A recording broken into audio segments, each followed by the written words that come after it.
आज governor house Peshawar में एक अहम मुलाकात हुई। इस मुलाकात में सूबे के मुख्तलिफ मसाइल पर तफसीली गुफ्तगू की गई। इस मौका पर गवर्नर खैबर पख्तूनख्वा फैसल क्रीम कंडी ने अमीर हैदर होती से मुलाकात की। दोनों रहनुमाओं ने गर्मजोशी से एक दूसरे का इस्तकबाल किया। ज़राए के मुताबिक मुलाकात में सूबे के सियासी और इंतजामिया मोड़ पर तफसीली बातचीत हुई। इस दौरान मुख्तलिफ मसाइल पर भैगोर किया गया। दोनों रहनुमाओं ने सूबे के अमन व अमान की सूरत हाल पर भी तबादला ख्याल किया। उन्होंने इस बात पर जोर दिया कि अमन व अमान की बहाली के लिए मजीद इक़दामात की ज़रूरत है। इस मौका पर गवर्नर खैबर पख्तूनख्वा ने कहा कि सूबे में अमन व अमान की सूरत हाल बेहतर हो रही है। उन्होंने अवाम को यकीन दिलाया कि हुकूमतान की हिफाजत के लिए पुरअज़्म है। उन्होंने कहा कि दहशतगर्दी के खात्मे के लिए सिक्योरिटी फोर्सेस की कुर्बानियां काबिल कदर हैं। इनकी खिदमत वह हमेशा याद रखा जाएगा।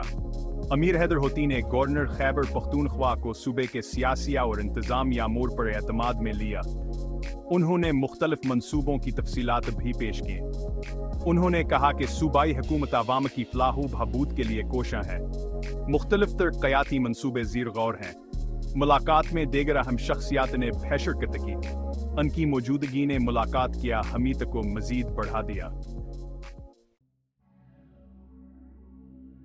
आज सब खैबर पख्तूनख्वा और इस्लामाबाद में ज़िलज़िले के शदीद झटके महसूस किए गए। यह झटके इतने शदीद थे कि लोगों को अपने घरों और दफातर से बाहर निकलने पर मजबूर कर दिया। ज़िलज़िला पीमा मरकज़ के मुताबिक ज़िलज़िले की शिद्दत रिक्टर स्केल पर 5.2 रिकॉर्ड की गई। यह शिद्दत काफ़ी ज़्यादा थी जिसने लोगों में खौफ व हरास पैदा कर दिया। ज़िलज़िले का मरकज़ अफगानिस्तान और ताजिकिस्तान का सरहदी इलाका था, जो कि एक पहाड़ी इलाका है। इस इलाके में अक्सर ज़िलज़िले आते रहते हैं। ज़िलज़िले के झटके सुबह 8:15 पर महसूस किए गए। इस वक्त लोग अपने रोज़मर्रा के कामों में मसरूफ़ थे। लोग खौफज़दा होकर घरों और दफातर से बाहर निकल आए। हर तरफ अफरा तफरी का आलम था। इब्तिदाई इत्तलाआत के मुताबिक ज़िलज़िले से किसी जानी या माली नुकसान की इत्तला नहीं मिली है। यह एक खुशाइंद बात है। ताहम लोगों में खौफ व हरास पाया जा रहा है।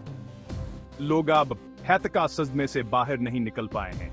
ज़िलज़िले के बाद लोगों ने एहतियाती तदाबीर अख्तियार करते हुए खुले मैदानों का रुख किया। यह एक दानिशमंदाना कदम था ताकि किसी भी मुमकिन आफ्टर शॉक से महफूज रह सकें।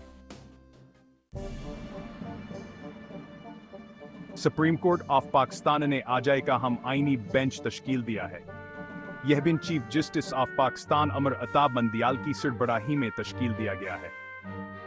आईनी बेंच में जस्टिस मनी बाखतर, जस्टिस आजाज अला हसन, जस्टिस मुजाहिर अली अकबर नकविया और जस्टिस जमाल खान मंदुखेल शामिल हैं। यह बेंच मुल्क के अहम आईनी मुकदमात की समाअत करेगा। बेंच की तश्कील के बाद मुल्क में सियासी और कानूनी हलकों में हलचल मच गई है। माहिरीन का कहना है कि बेंच मुल्क की तारीख के अहम तरीन फैसले दे सकता है। बेंच की पहली समाअत कल होगी। क्रिकेट तनाज़ा पाकिस्तान और भारत आमने सामने। दोनों ममालिक के दरमियान क्रिकेट की दुनिया में एक बार फिर कशीदगी बढ़ गई है। पाकिस्तान और भारत के दरमियान की मेज़बानी पर तनाज़ा अख्तियार कर गया है। दोनों ममालिक के क्रिकेट बोर्ड्स के दरमियान अख्तिलाफ़ात बढ़ते जा रहे हैं। भारतीय क्रिकेट बोर्ड ने चैंपियंस ट्रॉफी का शेड्यूल जारी कर दिया है, जिसमें पाकिस्तान को शामिल नहीं किया गया, जिसके मुताबिक पाकिस्तान में कोई दाह भेमिच नहीं होगा। यह फैसला पाकिस्तानी शायकीन के लिए मायूसकिन है। पाकिस्तान क्रिकेट बोर्ड ने भारत के इस फैसले पर सख्त एहतजाज किया है। पीसीबी का कहना है कि यह फैसला गैर मुनसिफाना है। पीसीबी चेयरमैन मीज़रा झा का कहना है कि भारत का यह फैसला क्रिकेट के असूलों के खिलाफ है। उन्होंने मजीद कहा कि यह क्रिकेट गैर व के मुनाफी है। उन्होंने कहा कि पाकिस्तान क्रिकेट बोर्ड आईसीसी से रजूआ करेगा। पीसीबी इस मामले को अलमी सतह पर उठाने का इरादा रखता है। दूसरी जानब भारतीय क्रिकेट बोर्ड का कहना है कि सिक्योरिटी खदशात के बायस यह फैसला किया गया है। इनका कहना है कि खिलाड़ियों की हिफाजत अवलीन तरजीह है। क्रिकेट शायकीन दोनों ममालिक के दरमियान क्रिकेट की बहाली के मुंतजर थे। अब देखना यह है कि यह तनाज़े की से हल होता है और क्या दोनों ममालिक के दरमियान क्रिकेट दोबारा शुरू हो सकेगी। दिमागी तहकीक में अहम पेशरफत। साइंसदानों ने दिमागी तहकीक के मैदान में एक अहम पेशरफ्त की है। एक नई तहकीक के मुताबिक दिमाग में मौजूदा एक खास किस्म का प्रोटीन अल्जाइमर की बीमारी का बास बनता है। ये तहकीक अमरीका है कि university of California San Francisco के साइंसदानों ने की है। तहकीक के मुताबिक यह प्रोटीन दिमाग के खलियों को नुकसान पहुंचाता है, जिससे अल्जाइमर की बीमारी होती है। का कहना है कि सदरियाफत से अल्जाइमर की बीमारी के इलाज के लिए नई दवाओं की तैयारी में मदद मिलेगी। ये तहकीक तबीरीद नेचर में शाया हुई है।